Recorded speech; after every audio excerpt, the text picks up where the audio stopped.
news in Ottawa and the Valley. This is City News, now on 101.1 FM and 1310 AM. It's Wednesday, October 27th. Good morning. I'm Andrew Boyle. Right now in Ottawa, 6 degrees, 5 in Smiths Falls, and here's what's making news in Ottawa and the Valley. Word from the Vatican today. The Pope will be visiting Canada. City News reporter Laura Carney with what we know so far. The Pope's planned visit follows the shocking discovery this year of thousands of unmarked graves at residential schools across the country, and the further revelations of the Catholic Church's role in the abuse and deaths of thousands of Native children.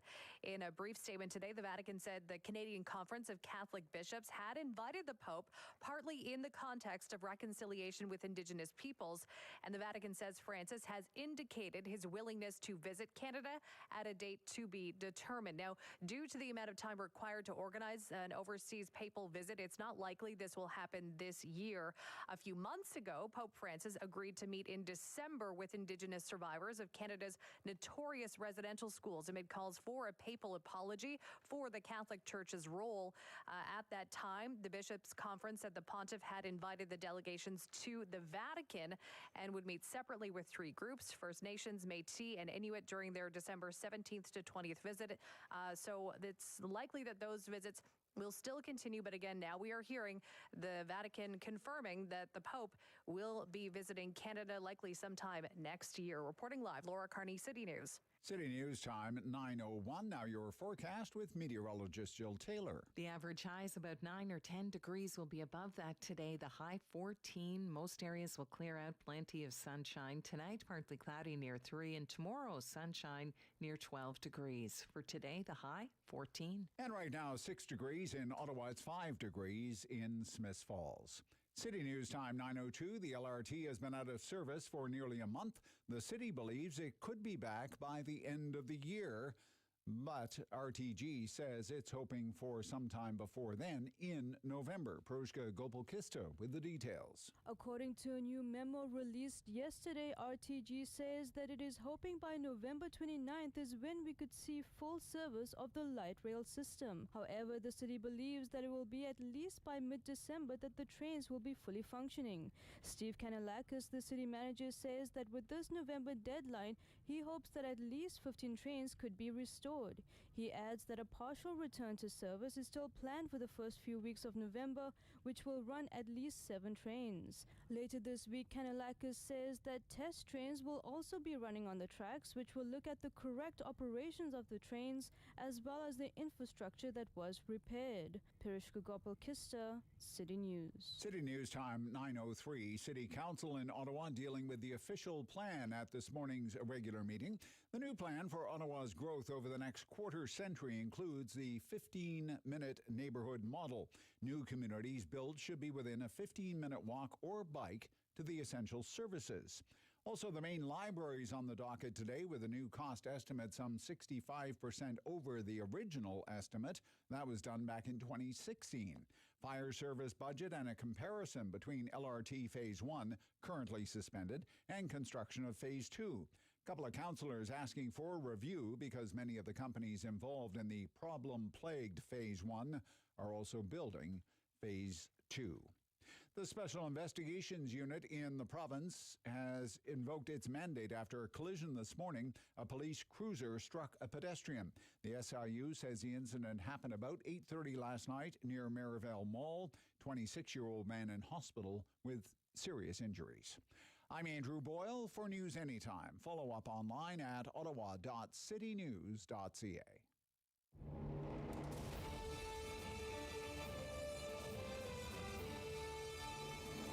He's got the news and the views. He's got views on the news. It's the Rob Snow Show on Rogers TV and City News. 101.1 FM and 1310 AM. And we're back. And fingers crossed, we'll be here until noon. Good morning. Welcome to the Rob Snow Show on City News. Yes, it is great to be back with you this morning. It was touch and go there for a while. The show will sound a little different this morning because we had a malfunction yesterday.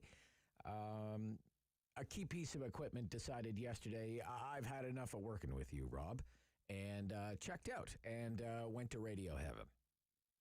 And that was the end of our show yesterday, like not even 30 minutes into the broadcast. So thanks to our engineer who has Stevie rigged something, that will allow us to put on a broadcast for you today, although unfortunately and hopefully for today only, okay, it means we can't do a talkback hour. We do not have the technology. Hopefully our open line segment will return tomorrow. We have a new piece of equipment. It is coming in from Kitchener, so it's kind of out of our hands right now. And get this, we are at the mercy of logistics. Isn't that great? Okay? But we will do the best we can with what we have. Shame, really. You know, yesterday's show was going to be the best Rob Snow show ever. It really was. Yeah. And yeah. Today's show, pretty good. Coming up just a few minutes from now, syndicated columnist Michael Taube. We're going to talk about the cabinet shuffle that the Prime Minister unveiled yesterday. A lot of material. Some of it was not a surprise. It's not a surprise that Harjit Sajjan is out as Minister of National Defense. That's not a surprise to anyone. He was a terrible Minister of National Defense. But there are there's some head scratchers that we will need some help to try and make sense of this morning, like Melanie Joly as Foreign Affairs Minister. Kind of a head scratcher. What's her diplomatic background? What happened to Mark Garneau? Right? What's going on there? Why is she in? Why is he gone? And where is he going? What is the message that's being sent with the appointment of Mr. Guilbeault as the new Minister of the Environment? I mean, Stephen Guilbeault is a hardcore, hard left, professional, environmental activist. And his appointment is already setting off alarm bells in Western Canada, but I think it should be setting off alarm bells all across Canada, not just in Western Canada. It's not just that he has a record of being opposed to any extraction of fossil fuels at all, but what does his background of environmental activism mean for our mining industry, which is increasingly vital now for Canada because of the promise it has in the production of electric vehicles. He is opposed to nuclear power. We're freezing in the dark today in Ontario without nuclear power. What does it mean for forestry? What does it mean for agriculture? What does it mean for the fishery? What about the environment and the economy go hand in hand? Whatever happened to that? Because mark my words, he doesn't see it that way. So Michael Taube on the cabinet shuffle. We'll also talk about the cabinet shuffle with Professor Ian Lee from Carleton University. He is on at 10 o'clock this morning. Ian was supposed to be part of our show yesterday. That was a no-go, but he's agreed to come back on this morning. We'll talk about the cabinet shuffle, and the other big story today is the Bank of Canada. Okay, that's going to be a massive news story. Bank of Canada, no move on interest rates, but it's not about interest rates today.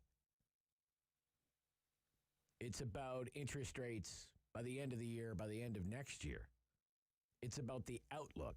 It's about where the country is here with its economic recovery and just how much inflation the Bank of Canada will tolerate and for how long before the central bank feels it must raise interest rates. You know, just a few months ago, when I would speak with economists on this show, and I speak with some of the top economists in the country on this show on a weekly basis, they would tell me almost in unison, the Bank of Canada will not raise interest rates until the latter half or even closer to the end of next year. Now, because of the current inflationary environment, 4.4%, the latest number, right? Hottest inflation number in almost 20 years. There might be as many as, now the forecast is, from some banks, there could be 8 interest rate hikes in the next year. get into all of that with Professor Ian Lee, and as well on the big Bank of Canada Day with Pedro Antunes. He is the chief economist at the Conference Board of Canada here in Ottawa. This is probably the most anticipated news conference from a governor of the Bank of Canada since global financial crisis, maybe, of more than a decade ago. I mean, it's that big. There is a city council meeting today. Our friends at Rogers Television will leave us, and as they always do, they will carry the city council meeting in its entirety. I'm not sure if there's going to be any further update from the city manager on light rail. This is day 38 without light rail operating in the city of Ottawa. Not coming back anytime soon. Best case scenario. I mean, the best case scenario. Because of a few loosened bolts. Best case scenario, it will take another month. Another month. It's been more than a month. It's going to take another month until the end of November under the best case scenario. But even the city manager, Stephen Canalaco, says the most realistic scenario is not the best case scenario. The most realistic scenario, Steve Canalaco said yesterday, is for the return to service of a barely 2-year-old, more than $2 billion, state-of-the-art, we thought, light rail system is sometime in the middle of December.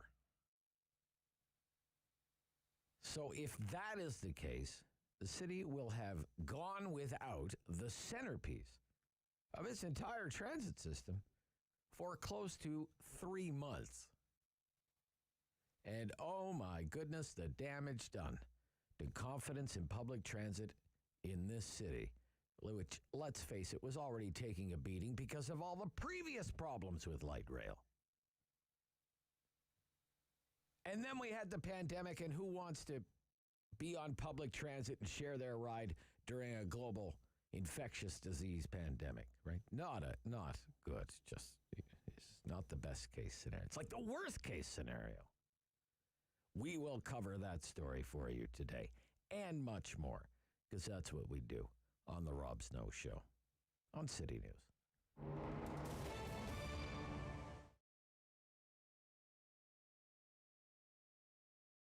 Part of the reason I got back into this is because I am creative, and I also wanted to kind of have a fun flair, 50s vibe. All of the boxes are kind of fun names. The colors are fun. The logo is fun. And it's not just the package that I want to bring joy to people's lives. It's also the feeling that they get when they receive it, to know that there's someone that thinks of them and they're missing them and showing that they care when they can't be there. The smallest of the subscription boxes is the red box, the classical box. So you would get 5 to 7 items from the variety of categories. Those do change quarterly. However, with items that are more popular, we'll bring them back as people ask for them, or you could get them as an add-on option. And then those items will be included in the Jazzy box, the same items from the first, although they'll be in a larger size, more quantity, as well as a couple extra items. And then in the largest box, the Doo-Wop Deluxe, which is our most popular, that is a comprehensive offering of all of the other 2 boxes, plus additional. So for example, if you were to get a certain item in the smallest of the boxes, that item would still be offered in the large, but in a bigger size. So you're getting everything bigger, plus an extra few items. The first thing is I look for Canadian suppliers and manufacturers. That is something I'm very proud of. I make sure that the products are safe, that they fit into the packages that we offer, obviously. They have to be the proper size and weight. I have approximately 300 items that we have so far that we can order that basically help make people's lives easier. There's snacks, there's self-care items, there's entertainment, a little bit of everything. And basically I try it and test it, and if it's duly approved, then I include it in our packages. So some of the categories that we have is we offer treats, which is, of course, everyone likes treats, no matter how old you are. So we have things like nuts, chocolates, different types of snacks, maybe a handmade piece of jewelry. We also include pieces of jewelry as well, occasionally. We also have our pamper items. So your pamper items would include things like your bath soaks, your specialty lotions, things like that. Two other categories we offer are leisure. Leisure would include things such as puzzles, adult coloring books, paint by numbers, crosswords, word find, Sudoku, if that's how you say it. And we also have items for self-care and health. So masks, sanitizers, sanitizing wipes. They're all natural, non-drying, made with natural ingredients. So they're very good for everyone, especially in this time that we're dealing with.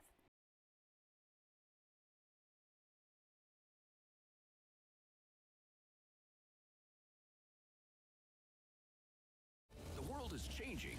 So keep up with Rob. The Rob Snow Show returns on Rogers TV and City News, 101.1 FM and 1310 AM. It's great to welcome back to the Rob Snow Show today. One day late, but so glad he could be here with us. Michael Taube, syndicated columnist, National Post, Troy Media, Loonie Politics, former speechwriter for Stephen Joseph Harper. Good morning, Michael.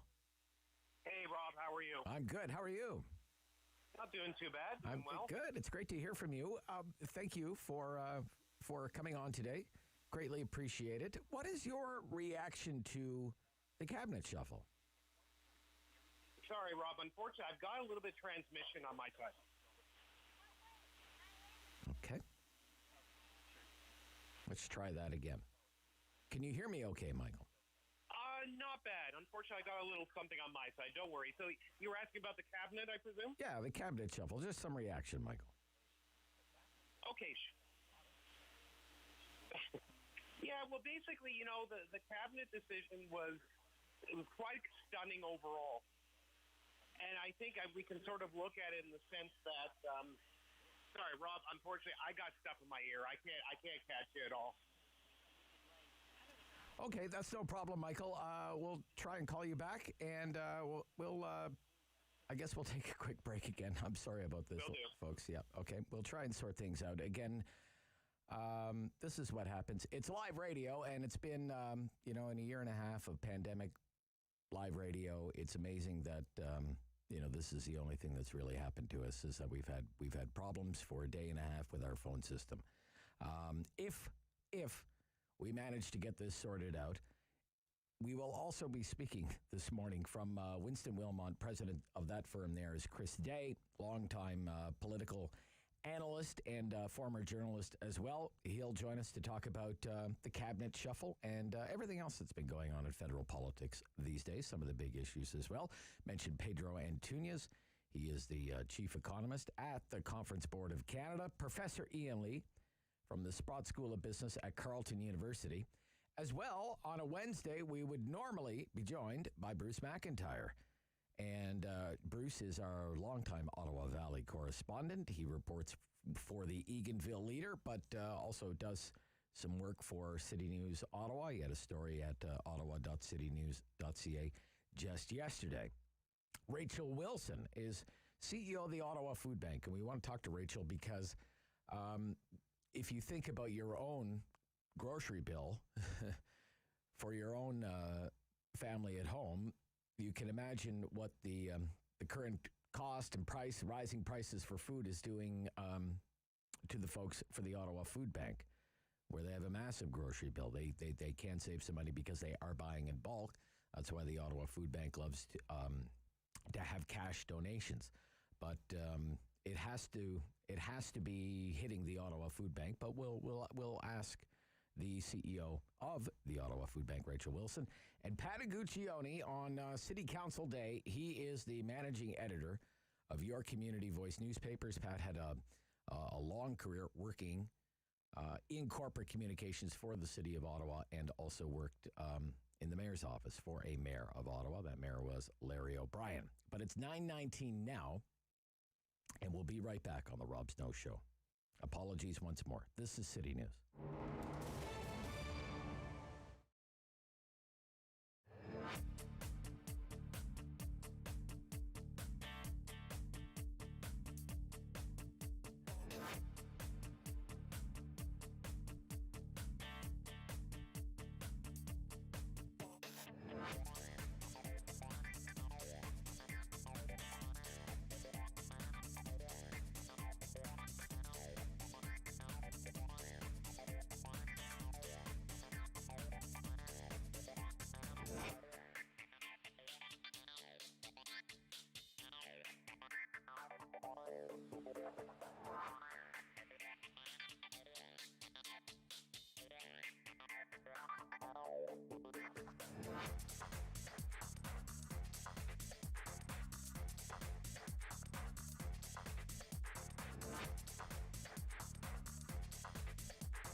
Ottawa and the Valley. Firm. Fair. Fun. The Rob Snow Show returns On Rogers TV and City News. 101.1 FM. and 1310 AM. Okay. All right. More adventures in talk radio here again today. I think we have Michael Taube back on the line. Good morning, Michael. Should I yell? No. Hey, Rob, how are you? How's your Morse code? Not very good. How's yours? All right. It sounds better. It sounds much better. So, look, let's just launch right into it now. Our time is so tight. Yeah, no worries. Garneau's out. I think that's one of the big things that maybe caught a lot of people by surprise with the cabinet shuffle. So what do you make of that? Garneau was a stunning move. It really was. Not because Justin Trudeau has gone through so many foreign affairs ministers, 5 and 6 years. I mean, that's really stunning in itself. But Garneau was, look, no one is going to say that anybody in that entire ministry is uber effective and will be, remembered from time and on or for time and on for what they've done. But Marc Garneau has an enormous amount of experience, both in transport and foreign affairs. Not just because, and I know people say that, well, he was put in the role because he was a prominent astronaut and all that. He's actually been an effective force for that Liberal government for many, many years. And I don't know how he felt personally, but I would have been pretty startled if I had been replaced by someone like Melanie Joly, who quite frankly has been a mediocrity, and I don't mind saying it publicly, since she was first elected, and has absolutely no experience, zero in foreign affairs. This isn't a position where you can learn on the job. You at least have to have some knowledge. And based on her first tweet out, where she's talking about, we're going to discuss the humanity of Canada and all that, it's already off to a terrible start. Well, yeah, it's our foreign policy will be with humility and audacity, which is okay. What does that even mean? That'll be. How do you pull that off? Good luck with that, I suppose. I have no idea. That's not foreign policy. I mean, sure, it's a small component of it, but foreign policy is also building relations. Dealing with different groups, dealing with totalitarian countries and rogue states, ensuring that global alliances are secure. It's not about humility. My God, if this is what Melanie Joly is going to do, then quite frankly, based on some of the other moves that Justin Trudeau's done with his cabinet, he has clearly given up. I think it's obvious now. All right. What about Guilbeault as Minister of the Environment?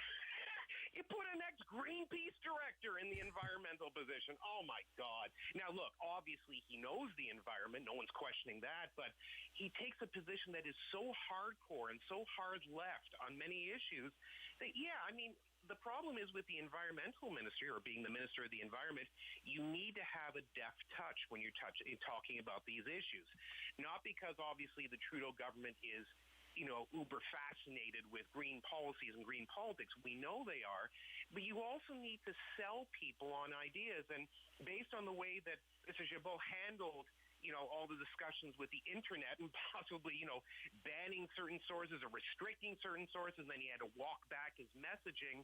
I mean, yes, he knows this file better than his previous one, which was Heritage, but at the same time, my God, I mean, could you move any further to the left in this government? I think they found their person. It's just like I don't know, I'm very worried because you have a new environment minister and then the old environment minister moves to natural resources. I know. And I was kind of surprised that they moved Seamus O'Regan out of there. Seamus O'Regan's has a lot of jobs now in cabinet. So, someone was pointing out very briefly, look how many, from CTV News Channel alone, there are 2 ministers now in there. Seamus O'Regan, you're right, and Marcy Ian from my neck of the woods in Toronto. I don't know. Look, in the end, ultimately, Justin Trudeau and the Liberals obviously have a much smaller and less effective cabinet to work with and less effective caucus to work with. Not that any of their caucuses since 2015 have been all that effective, but when the pickings are slim, you have to sort of move people like a chessboard into certain things. But my God, I mean, this is not a chessboard. This is more of a checkers match, and it looks really bad. Yeah, at least under the previous Harper government, CTV was your ticket to the Senate, Michael. We shouldn't forget. I was a CTV News Channel analyst for 2 years. I'm not in the Senate. Why aren't I there? All right, Mr. Trudeau was asked yesterday, are you going to lead the Liberals into the next election? And it was an emphatic yes. But do you buy it? Well, I mean, in fairness, when they asked Joe Biden whether he's going to run in 2024 in the United States, he's also said yes. You have to be positive to begin with. I think we understand that. And obviously, Justin Trudeau is not going to show his entire hand no matter what he's chosen to do. He's certainly young enough to run again. He's won 3 elections, although 2 of them he actually lost the popular vote. But in our country, with first past the post, it doesn't matter. Mighty, it's possible. I think that certainly for the Conservatives, the NDP, and the other opposition parties, that's the sort of scenario they want. They want a weakened prime minister who is getting weaker by the day. And a lot of Canadians are starting to have more serious doubts. You know, a lot of it because of the recent Tofino, BC controversy. But I think that more Canadians are starting to realize that the prime minister they have is not respected either domestically or internationally by most people. And for that reason, if he wants to run again, that's fine. It's good news for Aaron O'Toole. It's good news for Jagmeet Singh. It's good news for any political leader because they know how to effectively combat him.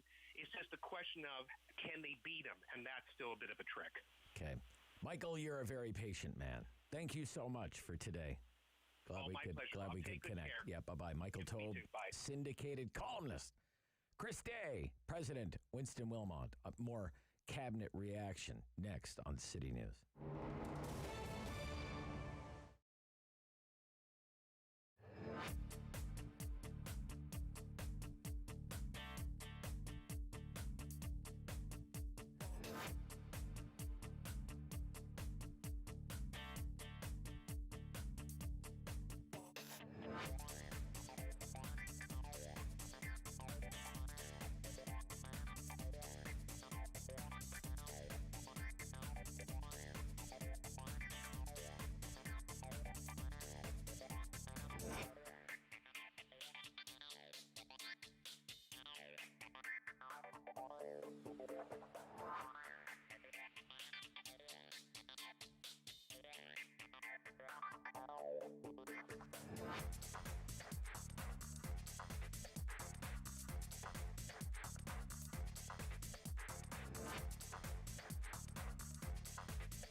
In Ottawa and the Valley.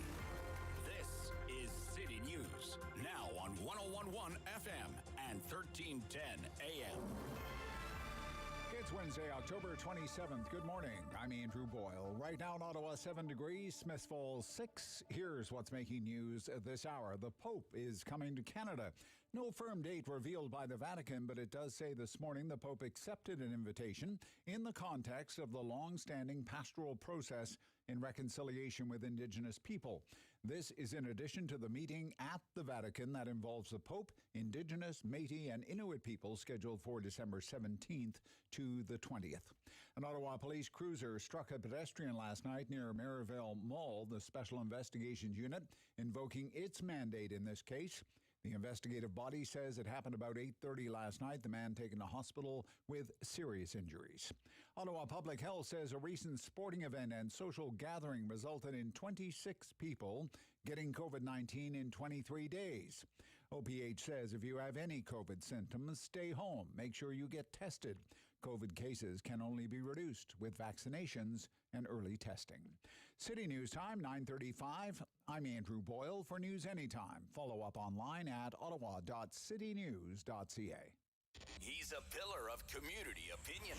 The Rob Snow Show returns on Rogers TV and City News. 101.1 FM and 1310 AM. We're heavy into politics this morning, and we're continuing our reaction to the cabinet shuffle that was revealed yesterday by Prime Minister Trudeau, welcoming back to City News Chris Day, President Winston Wilmont. Good morning, Chris. Good morning to you, sir. And we sound fine on your end? Yes, indeed. Okay, excellent. I'm going to double check all morning. So, all right, Chris, I need your reaction. Big news with the cabinet shuffle. A lot of people in, a lot of people out. First and foremost, Mark Garneau is no longer the Minister of Foreign Affairs. Melanie Joly is the Minister of Foreign Affairs. What is your reaction to that? So, cabinet shakeup, not just a shuffle, right? As you rightly point out, there's a lot of people out, and some by their own volition before the election, and some by voters' volition during the election. So we had to find some new faces for new spaces, and 38 cabinet nominations yesterday. That's huge. With respect to foreign affairs, I mean, Mark Garneau is, I think, someone who has a sterling reputation in Canada and around the world.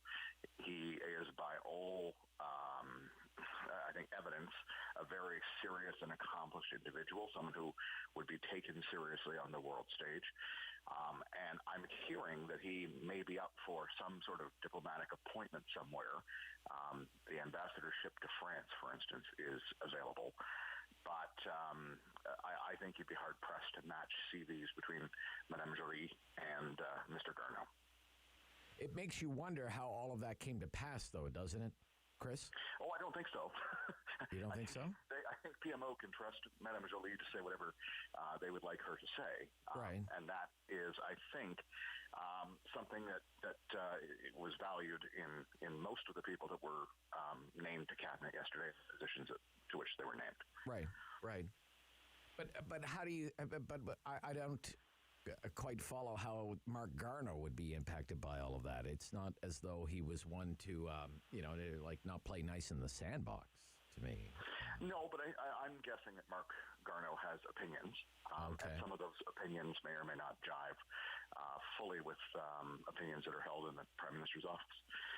He has vast experience and a worldview that is probably a bit more realistic and rooted certainly in far more experience than many would have in said office. So right. I think it's a very, very interesting statement in terms of where the government and certainly the Prime Minister and his office sees Canada's place in the world, frankly. Okay. This is a profoundly important time for us. The global economy is undergoing a massive shock. The power structures and geopolitical forces are changing by the day. And I think you really need someone in that position who can grasp the complexities of all of it and craft a way forward for Canada that's both realistic, achievable, and marks a certain level of ambition and willingness to play.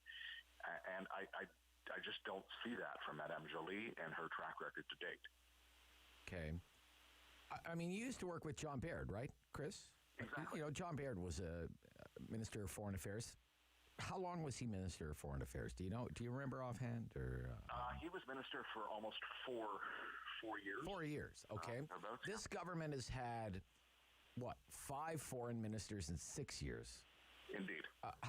What do you think of that as a trend or a track record with this government? It's impossible for a minister to get traction in that short a period of time.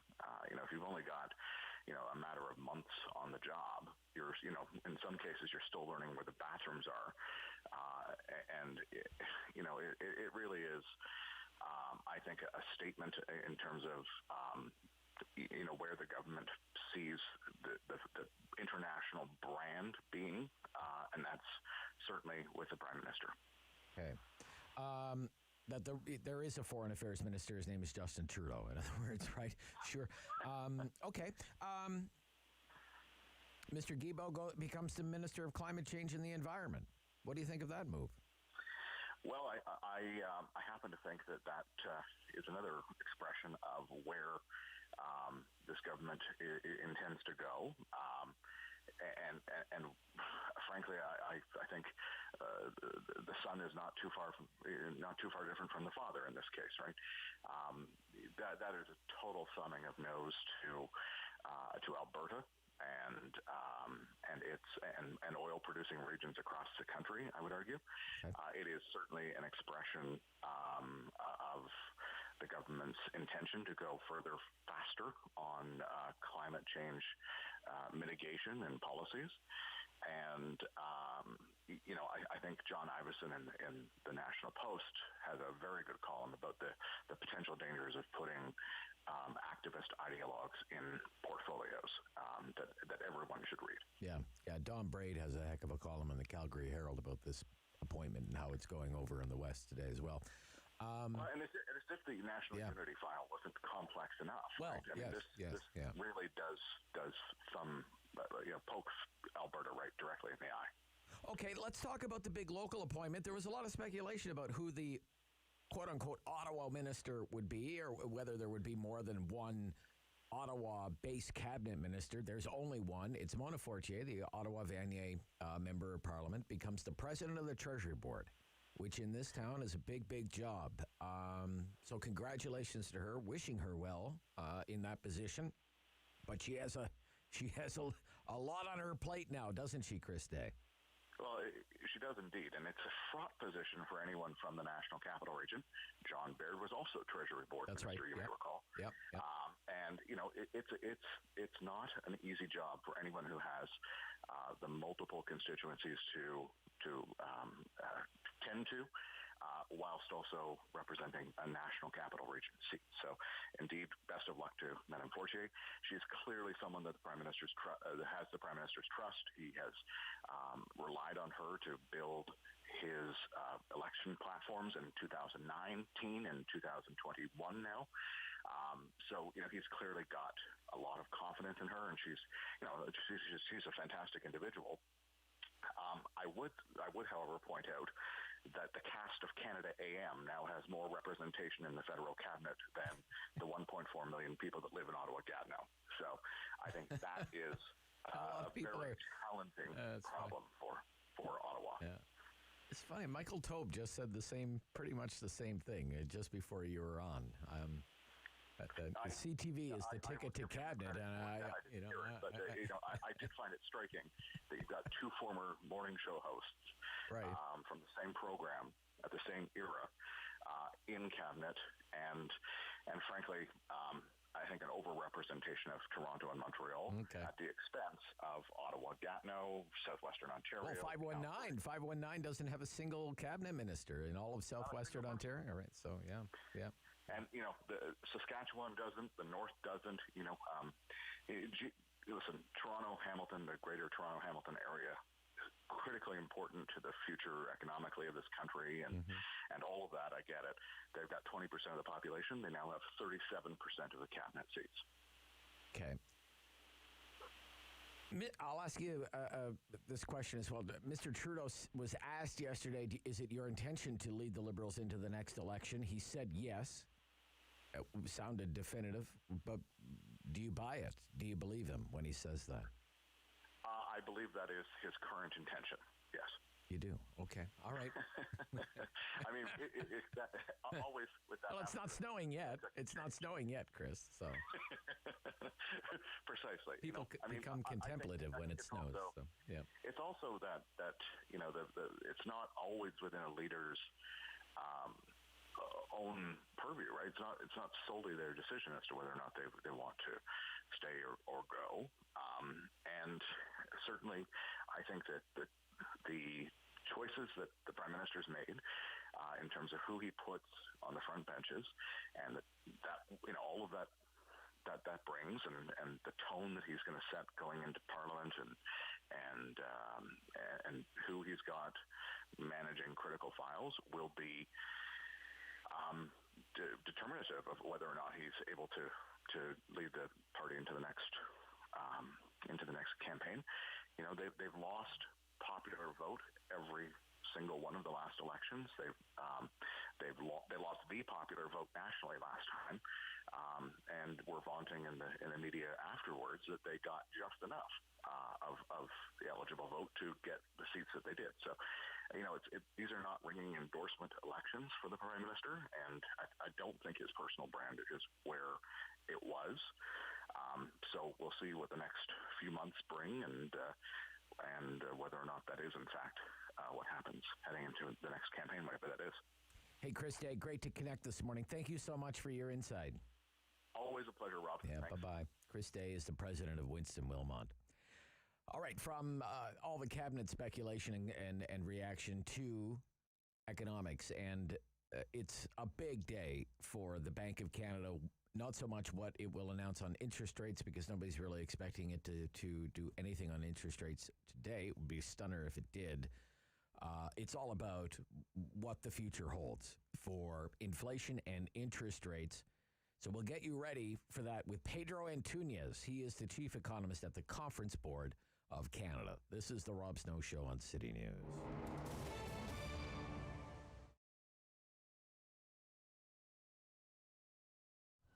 The food cupboard started about 25 years ago. Again, it was a very small operation in the basement of a church. And we have been expanding to the point where we needed to have a new facility.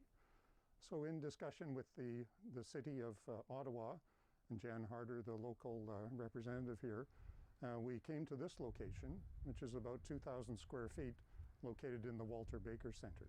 We've been here for about 2 years, and it is much better. It gives us a much broader opportunity to serve our clients better. It's a fairly affluent community in Barrhaven, so you wouldn't think that people would really need to have a food bank or a food cupboard. But people sometimes have a temporary loss of their job, maybe new immigrants or refugees to the community. Maybe there's been an injury in the family or something like a pandemic that causes people to run short of food during their monthly requirements. So we offer any clients who come and live in our catchment area the opportunity to pick up an order of food every 3 or 4 weeks. The need varies from time to time. We have expanded our offering to include quite a few perishables, eggs, milk, cheese, yogurt, vegetables, fruit. But people, I think, know that we need cans of beans and stuff as well, too. One thing that we're consistently short of sometimes is personal hygiene products. You go to the grocery store, you buy your toothpaste and you buy your deodorant and shampoo there. People don't automatically think that to donate those kinds of things to a food cupboard. So we end up buying quite a few of those things from time to time. The pandemic has affected us like it has everybody. Initially, we had to stop the grocery store food donations so that we didn't have any risk of contamination and to have a significant number of volunteer work to be done in our facility. We have a storefront, so it's like a mini grocery store where you take a cart and you go around and pick out the things that you want. That doesn't work during the pandemic to maintain social distancing and so on. So what we have now is our clients can come in one at a time, they make an appointment, they stand behind a line, and they direct our volunteer to, I'd like Kellogg's cornflakes rather than Harvest Crunch, to pick the food that they would like off the shelves according to the allocation, depending on the size of their family. And then they take it out, load it into their vehicle or whatever, bring back the cart, we disinfect everything, and prepare for the next client. We are very blessed here in Barrhaven. We're a totally volunteer organization. So if you give a dollar to us, it goes to purchasing food or to provide some service to our clients.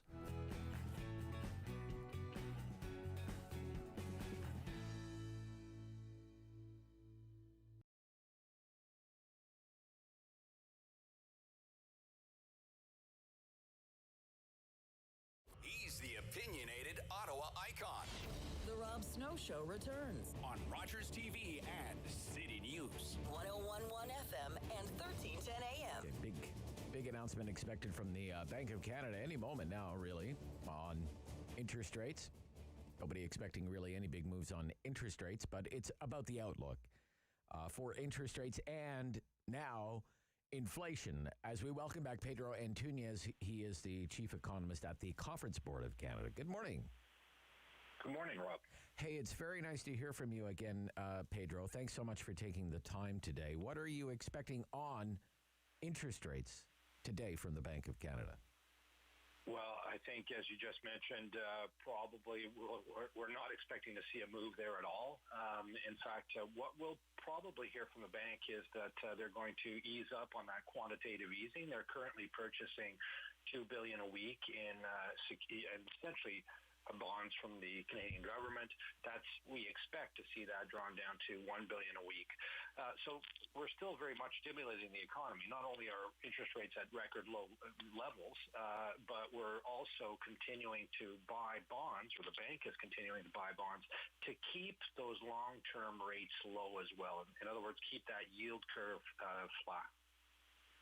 Okay, so what do you expect the Bank of Canada, I mean, this is the mother of all questions today, what do you expect the Bank of Canada will have to say about inflation and the inflationary environment? It's been steadfast for most of the year that any inflationary pressure that's in the economy is quote-unquote transitory. In other words, it's kind of a blip, a one-time thing, and shouldn't last very long. Do you expect the bank, for example, to change its tune on that? Well, I think they're obviously having to deal with the reality, and that is that we're seeing we're seeing inflationary pressures above what we would define as transitory. And I think one way to look at it is essentially, we had a big decline in prices during the worst of the recession last year. But if you go back and compare to pre-pandemic times, what we're seeing is inflation is running essentially at 2.4% over the last 2 years. So that's a little above transitory. It suggests there are some things that are driving prices higher. And as everyone knows, these supply chain problems that we're having, higher gasoline prices, all of these are going to continue to have impact in the months and quarters to come. So I think the bank is going to have to, essentially admit that inflation is a little beyond transitory. Right. They're suggesting that these are temporary factors nonetheless, that some of these factors and pressures will ease up in the next year. But, I think there's some concern here now. Okay.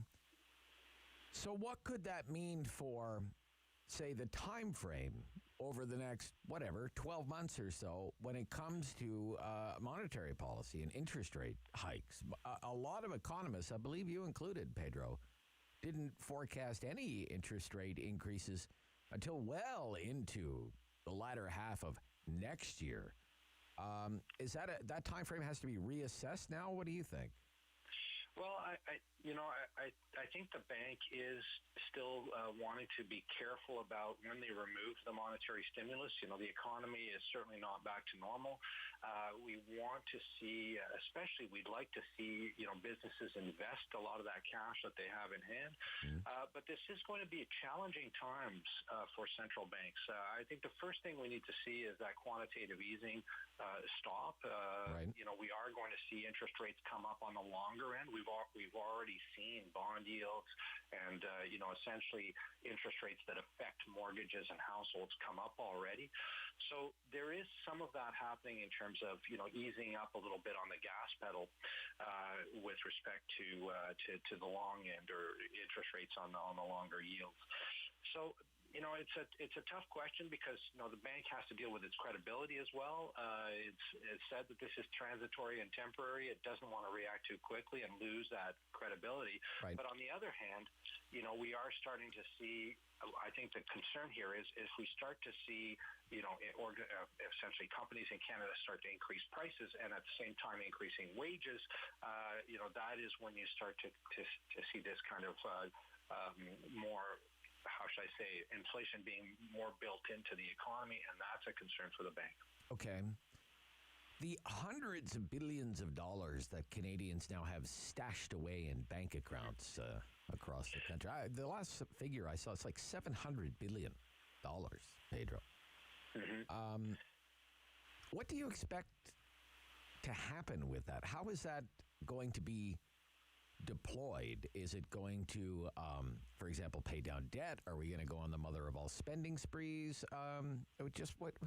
What's known about the plans for that money?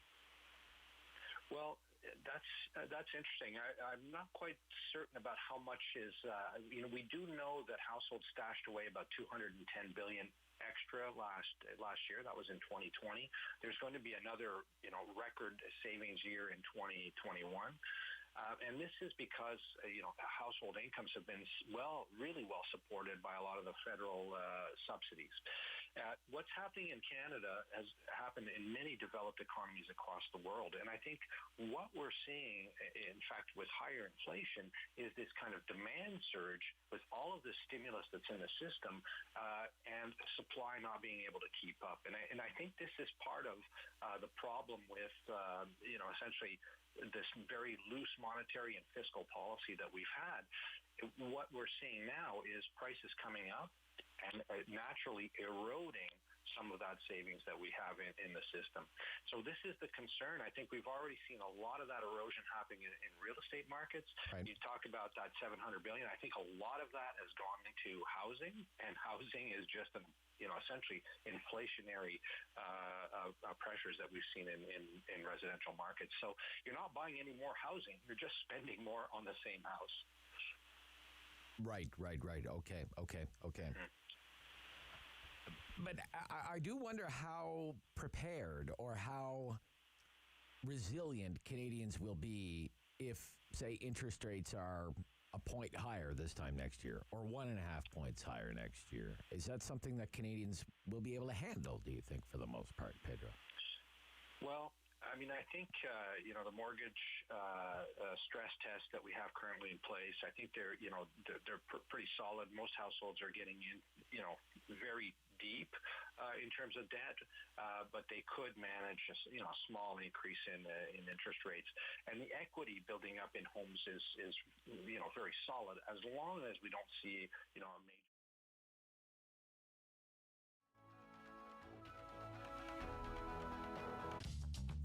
This program is brought to you by Ignite TV. Now you're in command. Visit Rogers.com.